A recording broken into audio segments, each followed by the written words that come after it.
buenas noches, gracias que nos acompañen en esta transmisión en CNN. Esta noche hablaremos de este libro, de esta historia de Edgar Arroyo, que a través de este texto publicado por Grijalbo escribe: en el nombre de mi hijo. Para él significa su libertad, para el clan Fox un negocio millonario, una historia que ha atrapado la atención pues de ya muchos lectores en los últimos días. Y bueno, pues la atención de los medios de comunicación en México, y ahora CNN se detiene en esta historia contada por su autor y protagonista Edgar Arroyo. Gracias por estar aquí, Edgar. Hola, buenas noches, bienvenido. Buenas noches. En el nombre de mi hijo, tu hijo, ¿quién es tu hijo? Mi hijo, bueno, mi hijo es una persona maravillosa. Creo que es uno de los cuatro más interesantes motivantes de mi vida. Andrés es un niño carismático. Voy a contar un poco, en resumen, su vida. Andrés, cuando tenía 2 años, se le había diagnosticado una enfermedad complicada con algún defecto neurológico, y los médicos decían que no iba a llegar a 8 años. Sin embargo, a los 2 años, José Andrés tenía una vitalidad tan interesante que un día filmó un anuncio para una empresa de lácteos italiana. Y lo que reflejaba José Andrés era tanta vitalidad que muchos papás alrededor del mundo compraron esos productos. Eso era lo interesante de la vida de José Andrés hasta ese momento. Lo triste comenzó cuando 6 meses después perdió la vista. Y después perdió el movimiento, y después, fue perdiendo funciones biológicas. Eso es la triste historia de José Andrés, pero en términos generales así comenzó esta historia. ¿Cómo se llama su enfermedad? Se llama Melue mitocondria. Es una enfermedad, es un desorden degenerativo ubicado neurológicamente. ¿Y qué pasó con tu hijo? Bueno, lo que pasa es que voy a intentar explicar esa enfermedad porque sé que muchas personas, no solo en México, en muchas partes del mundo, que tienen hijos, personas inclusive adultas, tristemente son mal diagnosticadas, ¿no? Entonces, en México, en particular, muchas ocasiones a mi hijo le diagnosticaron un cáncer. Si yo hubiera tratado a mi hijo como un cáncer, pues bueno, hubiera sido cruel. Yo siempre menciono en muchas ocasiones que el cielo siempre se abre. Y yo tuve la oportunidad desde mi formación en universidades, en diferentes países, dedicarme al tema de biotecnología, al grado que en 1991 mi esposa Sara y yo fundamos una empresa que se llama Grupo Industrial Aguascalientes, que está plenamente enfocada al tema de soluciones químicas y bioquímicas. Y eso nos permitió, trabajar en ese tema, ¿no? Y entender la enfermedad de José Andrés, pues. Cuéntame otra vez, ¿cómo se llama esa enfermedad? Melue mitocondria. ¿Y qué pasa con alguien que la tiene? La melue mitocondria es como... Te lo voy a explicar más simple. Haz de cuenta que es un circuito de una computadora que, tú sabes, es una parte de la computadora pequeñita, y de ahí salen millones y millones de conexiones. Bueno, imagínate que el aislamiento de esas líneas que salen de ese circuito empiezan a romperse. Entonces empiezan a desconectarse funciones de esa computadora. En el tema de José Andrés, mi hijo, sucedía que perdía funciones biológicas, por eso perder el habla, por eso perder la vista, por eso perder, el olfato, muchas otras cosas, ¿no? Es como ir desconectando parte de su organismo poco a poco, ¿no? ¿Y tú y tu esposa desarrollaron a través de esta empresa algo que le dio una respuesta, Andrés? Sí, esto va a sonar muy fácil, ¿no? La verdad es que nos llevamos muchos años, para ser exacto, casi 6 años. Sara y yo comenzamos a trabajar. La enfermedad es muy cruel. Yo les he contado algunas historias a las personas, de hecho las comento en el libro. Situaciones que finalmente nos movieron a buscar algo por José Andrés. Muchos médicos en muchas épocas dijeron que José Andrés no iba a llegar a 8 años.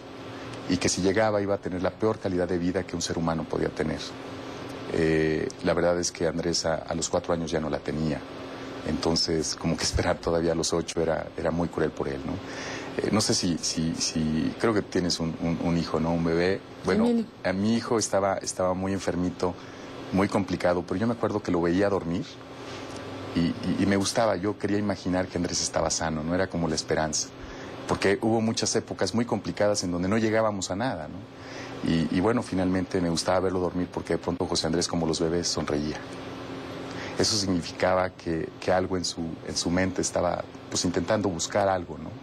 Y su papá no se puede dar por vencido, aunque en muchas ocasiones tengo que ser honesto, lo tuve que pues bueno, tuve que reconsiderar retirarme porque no podía, ¿no? Sin embargo, bueno, y vuelvo a insistir, gracias a la empresa que tenemos y que fundamos Sara y yo, formamos un equipo muy interesante de personas que se comprometieron infinitamente sobre sueldos, sobre horarios de trabajo. Y bueno, pues 6 años no es fácil, ¿eh? Fundamos un instituto que se llama ahora Protengía, pero en esa época le nombramos El Cortijo.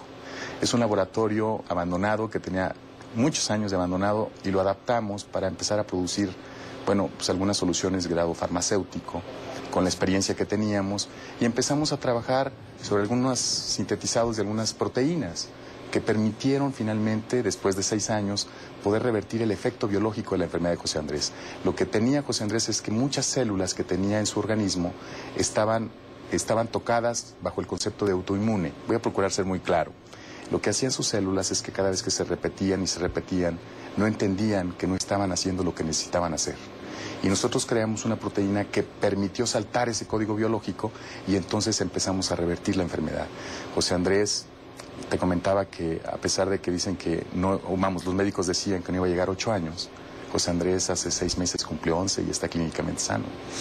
En esta portada, Edgar dice, en el nombre de mi hijo, y yo leí hace un momento, para él significa su libertad, por lo que acabas de describir, para el clan Fox, un negocio millonario. Déjame hacer una pausa y entremos en esta otra materia, claro, que bueno, es parte de lo que contiene tu libro, una denuncia, una serie de señalamientos muy serios en contra de parte de la familia del presidente mexicano Vicente Fox.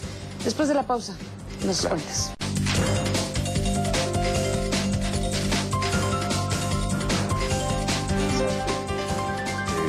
Vamos, que mucha gente todavía no le cuesta. Bueno, seguimos platicando con Edgar Arroyo. Bueno, antes de entrar con lo que planteamos antes de irnos a la pausa, te pregunté, y bueno, ¿cómo está Andrés?